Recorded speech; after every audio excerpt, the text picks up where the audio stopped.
Devocionais a Bíblia toda em um ano. Hoje, 2 Crônicas, capítulos 14 a 16. Esse trecho do livro de Crônicas narra a história de um único rei, o reinado de Asa em Judá. Asa foi o terceiro rei após a divisão do reino de Israel. Ele foi o terceiro rei do reinado de Judá, do reino de Judá que ficava ao sul daquele território conquistado por Israel. E em Crônicas, o reinado de Asa é muito mais detalhado do que acontece em Reis. O livro de Reis dedica apenas 16 versículos ao reinado de Asa, enquanto aqui em Crônicas nós vemos 3 capítulos que narram o reinado de Asa. O autor de Reis destacou que Asa foi um grande reformador, mas isso é visto com ainda mais clareza pelo cronista. O cronista detalha muito toda a reforma feita por Asa. O capítulo 14 começa com essa reforma espiritual, com Asa destruindo os altares a deuses estranhos, quebrando os lugares de culto que ficavam nos altos, a quebra das colunas e o corte dos postes da deusa Azerá. Ele ordena a Judá que busque ao Senhor. Então, uma reforma espiritual e também uma reforma militar, política. Asa constrói cidades fortificadas em Judá e então estabelece um tempo de paz. O Senhor o abençoa com um tempo de paz durante seu reinado. Essa fidelidade de Asa ao Senhor é evidenciada até mesmo em uma batalha que não foi narrada em Reis, quando Asa venceu Zerá, o rei dos etíopes. E nessa batalha, enquanto Zerá vinha com 1 milhão de soldados contra o pequeno exército de Judá, Asa buscou o Senhor, e o Senhor lutou por eles e deu vitória a Judá, que perseguia os etíopes. No capítulo 15, Asa busca ao Senhor mais uma vez.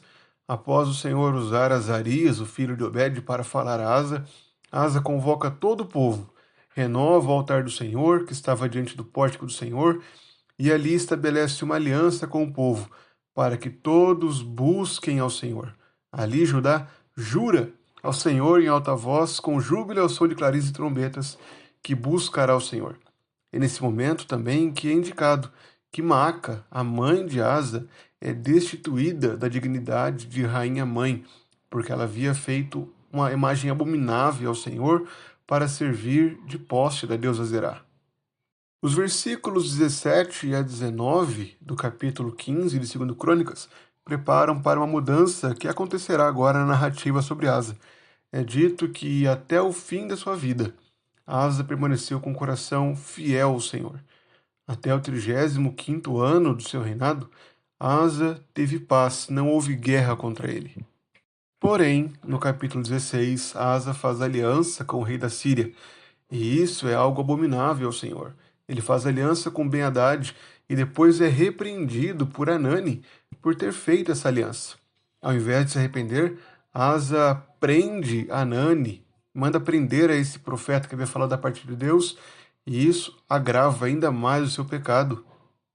E a consequência desse pecado de fazer aliança com Ben-Hadad, conforme dito por Hanani, é justamente a guerra. Hanani diz que nisto Asa havia pecado. Ele cometeu uma loucura e por isso, de agora em diante, haveria guerra contra Judá. O relato da morte de Asa também é algo que aparece somente aqui em Crônicas com mais detalhes. É dito que no 39º ano do seu reinado, Asa contraiu uma doença nos pés, e essa doença era muito grave. Porém, na sua enfermidade, ele não buscou o Senhor, não recorreu ao Senhor, mas confiou nos médicos.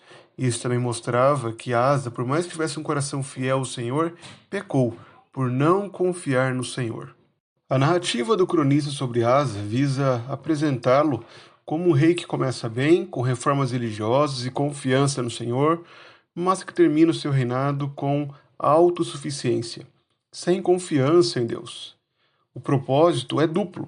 Ele exorta os leitores pós-exílicos a confiarem plenamente no Senhor e não em alianças humanas ou em fatores humanos. Ele ressalta a consequência espiritual das decisões políticas, mostrando como até os bons reis podem fracassar quando deixam de depender e confiar em Deus. A fidelidade de Asa, no começo do seu reinado, nos seus primeiros 35 anos, aponta para o ideal do rei que conduz o povo ao culto verdadeiro. É um ideal que aponta para Cristo, o rei ideal. Porém, A sua falha final demonstra que nenhum dos reis davídicos, dos reis de Judá que vieram após Davi, era um redentor prometido.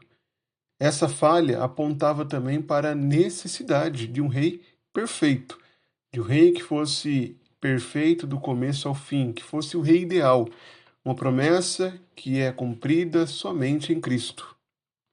Há um contraste muito claro, então, entre Asa e Cristo. Asa começou muito bem, mas não durou assim até o fim. Ele perdeu a confiança em Deus. Cristo, pelo contrário, foi obediente até a morte e morte de cruz. Por isso, Deus o exaltou sobremaneira e deu a ele o nome que está acima de todo nome, para que todo joelho se dobre e toda língua confesse que ele é Senhor, para a glória de Deus Pai.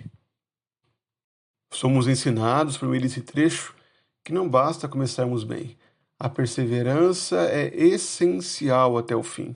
Somos chamados a perseverarmos, a mantermos o nosso zelo, a nossa fidelidade a Deus, a não nos esquecermos dos benefícios que há no Senhor e do valor que o Senhor dá à obediência à sua palavra.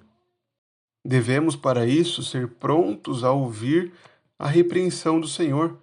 Quando Anani repreendeu a Asa, ele mostrou um coração endurecido, um coração que rejeitou a repreensão. E aí estava justamente o começo do seu fracasso. O Senhor conduz o seu povo à perseverança por meio também de repreensões, para que assim o seu povo aprenda a obediência e se apegue mais firmemente ao Senhor. Que façamos isso, que ao ouvir a repreensão do Senhor, nos apeguemos ainda mais firmes a Cristo, aquele que é perfeito, aquele que nos conduz à perseverança.